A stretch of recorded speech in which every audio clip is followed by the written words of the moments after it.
I was having a good day selling, which doesn't happen very often. But then the police arrived. Has this happened to you? It has to me. They would take my merchandise or kick me out, charge me for using the street. If I got sick, I couldn't go to the doctor, let alone apply for a credit from banks. But that has changed. I want to tell you what my colleagues and I did to improve our working conditions and quality of life so that you and your colleagues can do the same. After the police took my merchandise away, I decided to find a way to defend my work.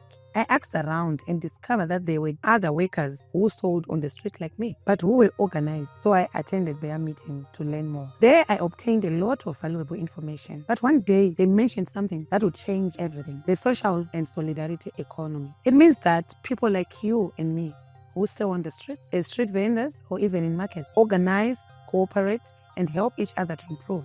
Now you will understand better.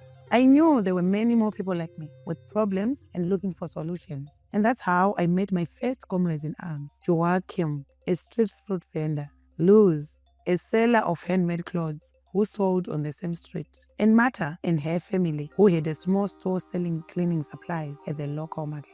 We managed to get together, and I was able to tell them about the social and solidarity economy. And that's how we started to apply it. Joachim helped Marta every day to open a store and set it up. When necessary, Marta's daughter looked after Luz's grandson so that she could work.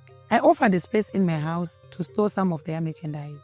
We began to talk about what we were doing with other friends and acquaintances, that is, with other street vendors, and invited them to join us. Suddenly, there were so many of us that we held our first assembly. There, we decided to save money together to help us overcome the obstacles we face in our work.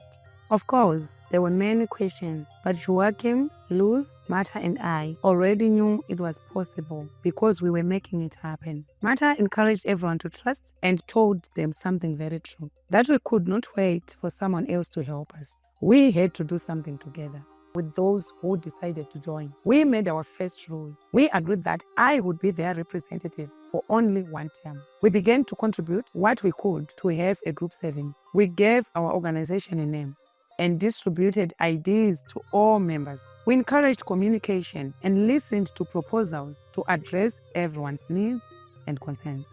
And so we came up with our first work plan, which established what we were going to do with the money our group had saved. Some of these actions included having vendors who handled the same merchandise buy in bulk so that it would be cheaper for them. Those who had transportation would receive fair compensation for transporting the group's collective merchandise from one place to another, while others would negotiate with authorities to establish a daycare center. Several of us organized to rent a warehouse with a bathroom and access to drinking water to store merchandise.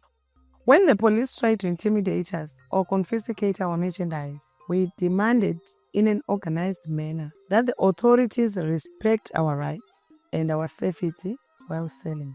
The more we achieved, the more people wanted to join, and we welcomed them.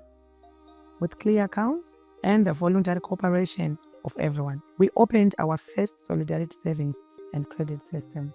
With this system, Joachim was able to take his sick mother to the doctor. Marta and her family improved the variety of products they offered by selling more and better. And Luz attends our community dining room and bought a sewing machine to make more products in less time with less effort. Thanks to this, her income has improved and she was able to buy school supplies so her grandson could return to school.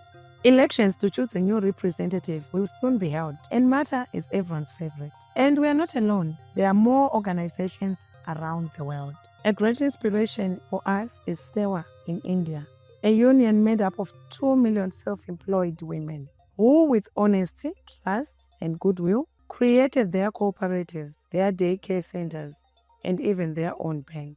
There is also UTEP in Argentina, where workers in the popular economy joined together to create their own community dining hall and later managed to set up their own cooperatives. And Fiwon in Nigeria, where vendors have saved money and made loans to each other and collectively managed to take out health insurance for all their members. We are informed. We know our rights. We support each other in situations of injustice, illness, or economic hardship. Together, we are very strong, so let's get to work. Let's chart a collective path toward a more dignified life by developing experiences of social and solidarity economy with organization, trust, and willingness. Because nothing for us without us.